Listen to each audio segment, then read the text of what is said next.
Bonjour à tous, j'espère que vous allez excellemment bien. Aujourd'hui on se retrouve pour parler cyclisme, pour faire la présentation de l'étape numéro 3. Et oui, on va revenir sur l'étape de vendredi, car vendredi je n'étais pas là dans l'après-midi, donc je ne l'ai regardé que dans la soirée, donc un peu compliqué de faire le retour sur cette étape. Et puis plus tard dans la journée, vous aurez le débrief de l'étape numéro 4, avec un sprint très intéressant du côté de la France, je n'en dis pas plus.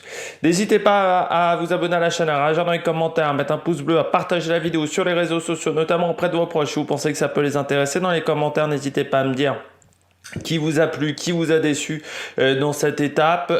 N'hésitez pas donc à me donner vos top et flop, votre bilan des bleus. Et puis n'hésitez pas à vous abonner à la chaîne, à rajouter la petite cloche. Les playlists encore disponibles, notamment des présentations cyclistes. Si vous les avez ratées, n'hésitez pas à les regarder. Nouvel épisode de PS 2.0 sur le Paris-Dakar 87 sur Spotify. Et puis TikTok, en ce moment c'est calme. Je sais pas quand je vais reprendre les TikTok, mais en ce moment, comme je regarde pas les compétitions en direct, ça a peu d'intérêt du côté de faire des TikTok. Le TikTok, c'est surtout voilà, pour l'idée de départ de faire des TikTok, c'était pour faire du contenu en attente de la mise en ligne de la vidéo sur YouTube, vu que je n'ai pas la fibre pour le moment.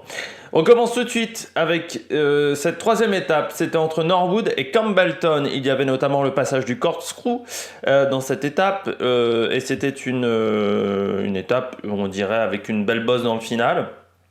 C'était pas l'étape avec le plus de dénivelé positif, mais il y avait ce corkscrew qui était vraiment difficile, 2,5 km à peu près de montée, et qui était surtout dans le final de l'étape, et ensuite c'était de la descente. Donc si vous partiez dans le corkscrew, vous pouviez aller loin et reprendre du temps. C'est ce qui s'est passé avec les trois hommes de tête, Bilbao, Yates et Vine, qui sont partis dans le final de cette étape, et personne n'a réussi à les suivre, surtout que le rythme a été rapide dès l'approche du corkscrew et pendant toute la montée du corkscrew, notamment emmené par AG2R et UAE. Pas grand chose d'autre à dire sur cette étape. On va essayer que la vidéo soit un petit peu plus courte que les autres, comme ça elle arrivera tôt. Et on commence tout de suite par ce bilan des bleus. Vidéo un petit peu plus courte, mais on va quand même analyser le bilan des bleus. Alors, ça va être assez rapide du côté du bilan des bleus. J'ai pas grand chose à dire non plus. Mais on peut noter la belle performance de Nance Peters, qui a fait du bon boulot avec AG2R. Alors c'est vrai que j'ai pas tellement compris la stratégie d'AG2R, mais autant Nance Peters a fait du très très bon travail. Notamment, il a passé un relais assez formidable quand même, pendant 1,5 km, 2 km à haute intensité. Même Ben O'Connor derrière, ça a un peu planté la stratégie d'AG2R même.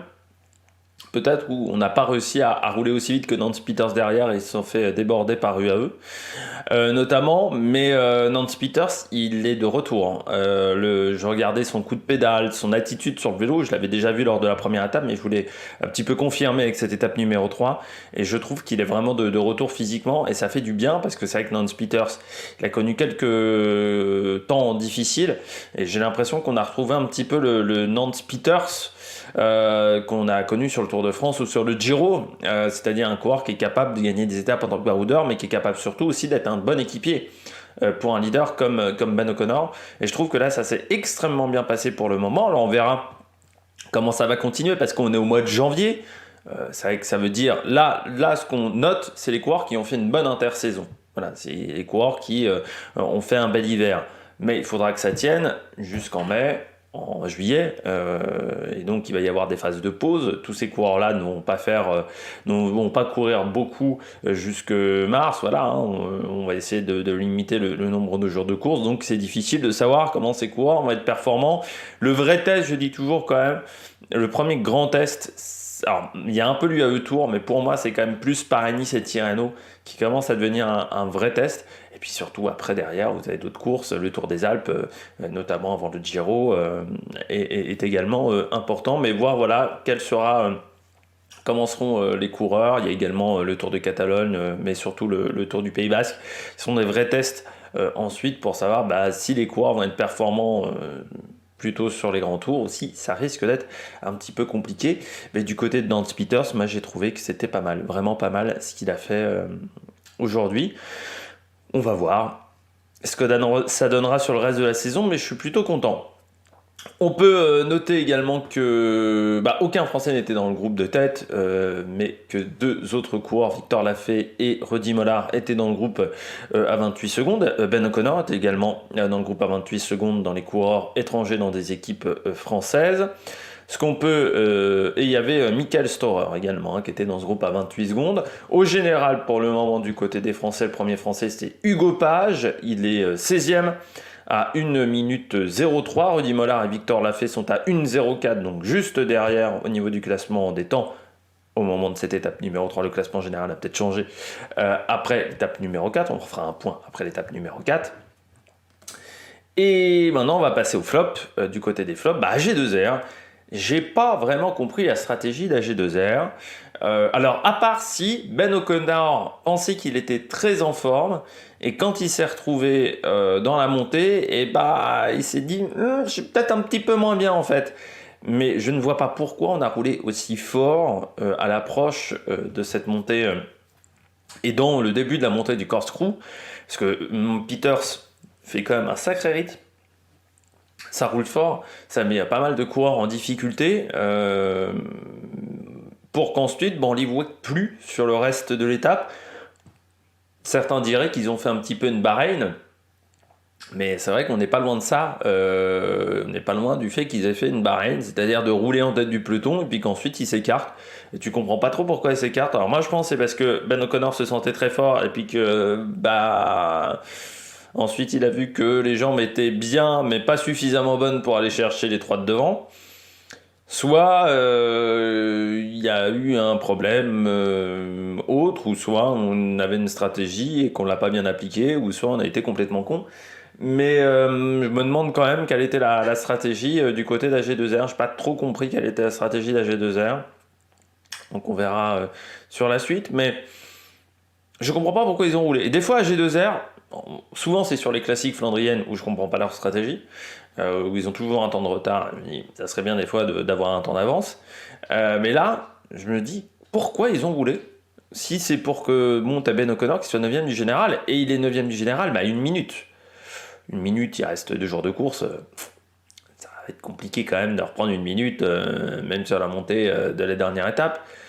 Donc je comprends pas trop pourquoi on a roulé aussi fort pour pas attaquer ensuite derrière. Voilà. C'était un petit peu une Bahreïn. Voilà. Ou une Movistar à une époque. La Movistar aussi le faisait. La Bahreïn s'est inspirée des stratégies de la Movistar pour ce genre de choses. Je me souviens des stratégies de Landa par exemple. Landa, ça lui arrivait très souvent. On poursuit avec Elie Gébert. Je m'attendais un peu mieux d'Elie Gébert aujourd'hui. Il est seulement 40... j'ai raté dans le groupe à 48 secondes. 41e de l'étape, parce que vous ne l'avez pas dans les classements dans la description, parce que je prends que les 30 premières places. Mais voilà, Elie Gébert 41e pour des questions que sinon il n'y a pas suffisamment de signes. Il y a 5000 signes pour une description sur une vidéo YouTube. Donc au bout d'un moment, c'est compliqué. Mais Elie Gébert à 48 secondes aujourd'hui avec Paul Penwet par exemple ou Alex Bodin. Sur un parcours comme ça, Elie Gébert, normalement, il doit faire mieux. Après, vous savez, Elie Gébert, c'est un peu un problème parce que depuis ses problèmes de genoux, il est devenu très irrégulier, je trouve. C'était un coureur qui était capable, avant ses problèmes de genoux, vraiment d'être très performant. Il avait fait vraiment de très bons résultats. Il a eu des soucis de genoux. Il est capable, certains jours dans l'année, d'être très bon. Je pense notamment l'année dernière, je crois que c'était sur le Tour de Valence, où il y a 2 ans, où il avait été très bon sur le Tour de Valence. Et puis des fois, tu sais pas trop pourquoi, mais il n'est pas vraiment dans le coup. Là, aujourd'hui, c'était plutôt une journée où il était moyennement dans le coup, parce qu'il a des qualités quand même pour ce type de parcours. Alors, après, on est en janvier. Encore une fois, la vérité de janvier est loin d'être la vérité du mois de mai, ou du mois de juillet. Mais j'ai trouvé le niveau de performance un petit peu décevant pour le coureur français. Et Arkea qui est quand même assez discret à part Hofstetter. C'est vrai que depuis le début de la semaine, Arkea est discret. C'est aussi un peu le souci, Arkea. Ils sont en World Tour, mais pour le moment, ils n'ont pas totalement un effectif de World Tour.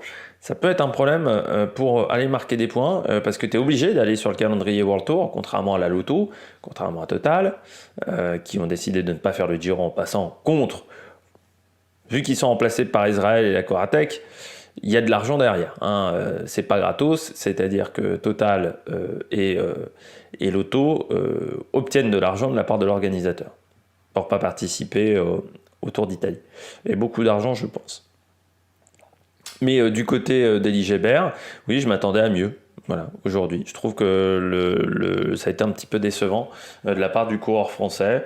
Je me disais, en début de semaine, je m'étais dit, Elie Geber, c'est peut-être un coureur qu'il faut quand même suivre sur cette semaine de course. Alors sur le chrono, il va perdre un petit peu de temps, mais comme c'est un prologue, tu perds 45 secondes à 1 minute, c'est pas trop grave. Et puis derrière, c'est peut-être du temps qu'il peut reprendre dans les montées, mais il n'a pas été en mesure de suivre le meilleur. Donc un petit peu dommageable pour le coureur français. Encore une fois, c'est peut-être parce que ses objectifs sont bien plus tard dans l'année.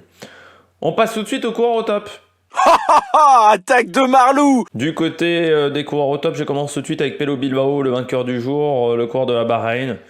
Qu'est-ce qu'il a bien couru dans le final, Bilbao, par rapport à Mauro Schmid la veille, parce que bon, moi je pensais bien que Mauro Schmid il passerait pas la bosse, et je ne me suis pas planté, il a pas passé la bosse, il finit à 28 secondes, non même plus loin, lui il finit à 32, il finit dans un deuxième peloton, je me disais bien ça serait compliqué pour lui, et qu'il a raté la victoire d'étape, mais Bilbao il a très très bien couru parce qu'il laisse faire un petit peu Yates et Vine. Il l'a dit en plus suite après en interview, et jouer le général, moi pas, donc je les ai laissés jouer entre les deux. Ensuite, il suit parfaitement l'attaque de Jevine, ce qui aurait pu le mettre un petit peu en difficulté, voilà. Donc il suit parfaitement l'attaque de Jevine, et puis ensuite, il maîtrise Simon Yates dans le sprint. Alors, ça a été compliqué parce que Yates est en forme. Et Yates, c'est quand même un coureur qui est capable d'être rapide dans des petits sprints en comité.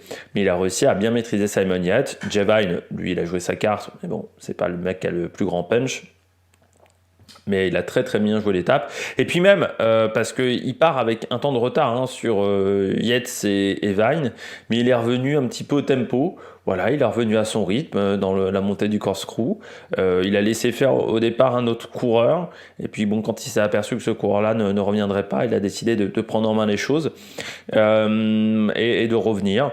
Donc il fait une étape vraiment très bonne, Bilbao. Mais je trouve que l'année dernière, la victoire face à Alaphilippe sur le Tour de Catalogne lui a fait prendre énormément de... C'était le Tour du Pays Basque, pardon, c'était plutôt le Tour du Pays Basque. Lui a fait prendre beaucoup de confiance. Je pense que ça a été un déclic pour lui où il s'est dit « Ah je peux battre les meilleurs en tant que puncher, grimpeur, je suis capable de battre les meilleurs. » Il avait peut-être un peu le complexe d'infériorité jusqu'à maintenant. Et il a vraiment très bien joué aujourd'hui. C'est-à-dire, il a joué vraiment en vieux briscard. Tu vois, il laisse faire Yates, Vine, et puis ensuite, quand Vine sort, il décide d'y aller parce qu'il se dit Yates va peut-être me regarder, tu vois, Yates c'est un petit filou, et puis ensuite il se met dans la roue, il est dans une position préférentielle par rapport à Yates, et puis même si Yates était plus fort que Bilbao, comme il est obligé de remonter Bilbao, il faut être très fort dans ce genre de cas, et il était juste un peu plus fort que Bilbao, donc pas suffisant pour remonter le coureur espagnol. Et puis c'est une belle première victoire pour la saison pour Bilbao et pour Bahrain Victorious, et ça va être l'un des personnages importants de la Bahreïn pour cette année 2023. On poursuit avec Jevine. Pour moi, c'était le plus fort aujourd'hui, Jevine. Dans la montée, il est impressionnant encore dans cette montée.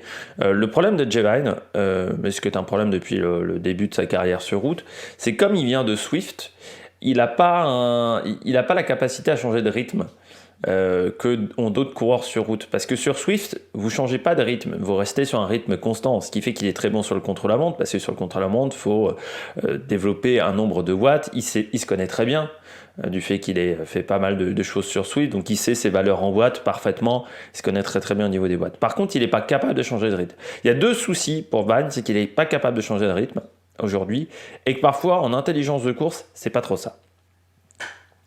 Peut-être que il a progressé là-dedans, mais sur le changement de rythme, tu vois que quand il sort, il n'a pas un punch phénoménal, quoi. Quand il sort dans le sprint notamment, il tente, de toute façon dans le dernier kilomètre, il fallait qu'il le fasse, sinon il allait se faire battre par les deux, il allait finir 3, donc autant tenter le coup, mais tu sens que ça surprend pas les deux autres. Pareil, dans la montée, Yates revient très tranquillement dans la roue parce que le changement de rythme n'est pas phénoménal. C'est-à-dire qu'il met du rythme, hein, la montée fait mal, mais le changement de rythme, lorsqu'il attaque, c'est pas phénoménal. Et Bilbao, il arrive à suivre aussi, à revenir, je dirais pas tranquillement, mais presque. Par contre, ce sont les deux seuls qui arrivent à suivre, c'est-à-dire qu'il a un rythme constant qui est très bon, il est capable d'aller très vite et de rester très longtemps à des puissances en boîte assez fortes. Par contre, le souci de Jevine, c'est que le changement de tempo, ça, il a un peu plus de mal. Après, c'est pas le seul, hein. Regarde Almeida, par exemple chez UAE, le changement de tempo, il aime pas trop. Par contre, il est capable de rester sur un rythme constant très performant. Donc on verra ce que ça va donner. Tu sais, Lance Armstrong était un cas où Lance Armstrong n'aimait pas trop les changements de rythme. Par contre, il était très bon pour rester sur un rythme constant, et c'est pour ça qu'il avait décidé de faire un train comme Miguel Indurain.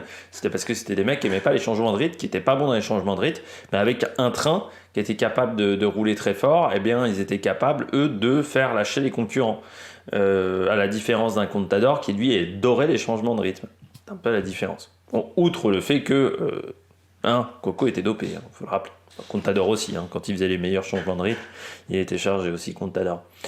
On a fait le tour de Jevine. J'avais un troisième coureur au top, je m'en souviens, c'est Milan Vader, le coureur de la Jumbo-Visma, qui a connu une année 2022 très compliquée, blessé au Tour de Catalogne. On était même très inquiets sur le Tour de Catalogne. C'était le Tour de Catalogne, le Tour du Pays Basque, j'ai un doute maintenant. Je confonds toujours les deux courses espagnoles, faut savoir dans ma tête. La cofodite aiguë, c'est une spécialité. Je crois que on va voir ça tout de suite. Première saison professionnelle qui a été compliquée pour lui. C'était le Tour du Pays Basque, pardon, où il a eu une grosse chute. Et là, c'est son premier top 10 en World Tour. Donc c'est bien de la part de Milan Vader, qui est un mec qui vient du VTT, comme Koretsky, qui est bon en montagne, qui a l'air vraiment d'avoir des qualités en montagne. Et c'est vrai qu'il a eu une première saison compliquée, on a eu très peur pour lui. Là voilà, aujourd'hui il finit à 28 secondes dans le deuxième groupe. C'est plutôt une belle journée. Premier coureur de la Jumbo-Visma également, lui qui devrait faire son premier grand tour sur la Vuelta, c'est l'objectif pour le coureur néerlandais. Et il finit par exemple derrière Tiberi, Tesfation, Tiberi aussi qui fait une belle étape en passant, derrière Bistrom et Michael Matthews qui a profité du fait qu'il y avait Simon Yates devant pour pas rouler. Donc voilà, mais il fait une belle étape, donc belle journée, voilà, il bat des mecs comme O'Connor, comme Ethan Etter, comme Charman, Izaguirre également, Gorka Izaguirre qui est battu, Victor l'a fait, également Marc Hirschi. Bon voilà, il bat des coureurs de ce type-là, donc c'est plutôt très intéressant de la part de Milan Vader. Et là aussi, il va se créer un petit peu de confiance, le coureur néerlandais. On passe tout de suite au bonnet d'âne. Rapidement, j'ai mis 3 bonnets d'âne. Je commence avec Juan Denis, tiens, encore un Jumbo-Visma. Il y a des moments, tu te demandes dans certaines équipes ce qui leur passe par la tête. Juan Denis, à 50 bornes de l'arrivée, il a un problème, donc c'est-à-dire quasiment à mi-étape, il a un problème de vitesse. C'est-à-dire qu'il reste bloqué sur la même vitesse. Pourquoi on ne l'a pas changé de vélo à ce moment-là C'est parce qu'il y en a d'autres qui ont réussi à re-rentrer dans le peloton. Surtout que s'il y avait eu problème technique, peut-être qu'on aurait un petit peu calmé le jeu, si les coureurs de la Jumbo avaient calmé le jeu. Sauf que non, il a tenté de changer de vitesse pendant, 20, 25, 30 km, pour qu'ensuite on change de vélo, mais juste avant la dernière difficulté du jour. Forcément, il est obligé de faire un énorme effort pour rentrer dans le peloton, et ensuite il a complètement explosé dans le corkscrew. Mais pourquoi ne pas avoir changé de vélo avant ? Il y a quand même des coureurs, on l'a vu hier, je pense, avant-hier maintenant, avec Matthews par exemple, qui a voulu à tout prix rester sur son vélo. Pareil pour le coureur de la Movistar qui certes a remis la chaîne en place mais qui aurait pu attendre et changer de vélo, il serait peut-être moins énervé. Je me demande pourquoi tous ces coureurs-là n'ont pas envie de changer de vélo. Alors je sais bien qu'on est dans des conditions qui sont particulières autour de l'Under, mais il y a quand même 2 voitures par équipe, donc c'est-à-dire que tout le monde a son vélo de rechange, donc tout le monde a un vélo à la bonne taille. Pourquoi ne pas avoir envie d'utiliser le vélo de rechange ? Pourquoi avoir peur d'utiliser le vélo de rechange ? Si vous avez un vélo de rechange, c'est que normalement il est à la bonne taille. S'il n'est pas à la bonne taille, faut demander à vos mécaniciens qu'il soit à la bonne taille. J'ai toujours été intrigué par ça. Surtout qu'on n'est pas sur un Roubaix ou sur un... Tu vois, par exemple, sur un Paris-Roubaix, normalement, on a un vélo. Ceux qui ont les suspensions dans les fourches, il y a un vélo qui a une suspension dans la fourche parce que ça coûte tellement cher que voilà. Mais là, il était en config normale, donc je vois pas pourquoi il voulait à tout prix ne pas changer de vélo, surtout qu'il aurait pu re-rentrer facilement. Là, il est obligé de faire un énorme effort pour re-rentrer. Bah, c'est pas évident dans ces conditions-là. Donc, surtout il y a quand même un petit peu de chaleur. C'est les premiers jours de course de la saison. Enfin, voilà, je comprends pas pourquoi. Mais bon. Ce qui fait qu'il perd du temps et qu'il aurait peut-être. Alors, je sais pas s'il aurait pas accompagné les trois de devant. Hein. Juan de Nice, voilà, mais il aurait pu finir à 28 secondes, ce qui ferait qu'il serait encore dans le top 10 au général, alors que là, Juan de Nice, il est en dehors du top 10, il est, Juan de Nice, que je le retrouve, il est désormais 33e à N25, autant vous dire que pour faire un bon classement, ça risque d'être légèrement compliqué pour le coureur australien. Je continue avec Luc Plapp. Je trouve qu'il fait pas un grand... Enfin, Luc Plapp, de toute façon, je l'ai déjà dit l'année dernière. Moi, il m'avait impressionné sur les championnats d'Australie. Après, sur le reste de la saison, je l'avais pas trouvé si fantastique que ça, à part sur un ou deux contre-la-montre. Bah là, c'est un peu pareil. Très fort sur les championnats d'Australie. Et puis, bah, il se retrouve à être équipier, comme Geraint Thomas. Alors, Geraint Thomas, c'est logique. De toute façon, Geraint Thomas, avant le mois de mars, avril, même, tu vois pas Geraint Thomas. C'est pas le vrai Geraint Thomas. Mais Luc Plapp, il sort d'un titre, il a été fort en plus hein, sur le championnat d'Australie. C'était pas une course évidente pour lui, hein, parce qu'ils étaient un peu tous contre lui. Derrière, il est champion d'Australie en faisant une belle course. Et puis on le remet équipier, simple équipier chez Ineos. Certes, vous avez Sheffield qui est 4e. Vous avez également Ether qui est 6e, mais Ether, je ne le trouve pas en très grande condition physique. Et Sheffield, il est tombé quand même le premier jour. Dans la côte du dernier jour, je ne sais pas s'il passera super bien Sheffield. C'est une question qui m'intrigue.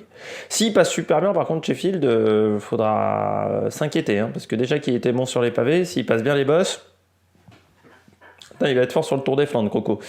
Mais du côté de Ineos, je comprends pas pourquoi on le laisse comme ça équipier, Luc Plapp, pourquoi il se retrouve à être équipier alors que c'est un très bon coureur, que l'étape du dernier jour peut lui convenir, autant qu'à Ethan Ether, donc ouais, je comprends pas pourquoi on le met équipier. Donc voilà, et ce qui fait que il se retrouve à faire un travail en début d'étape et on le voit assez peu dans le final.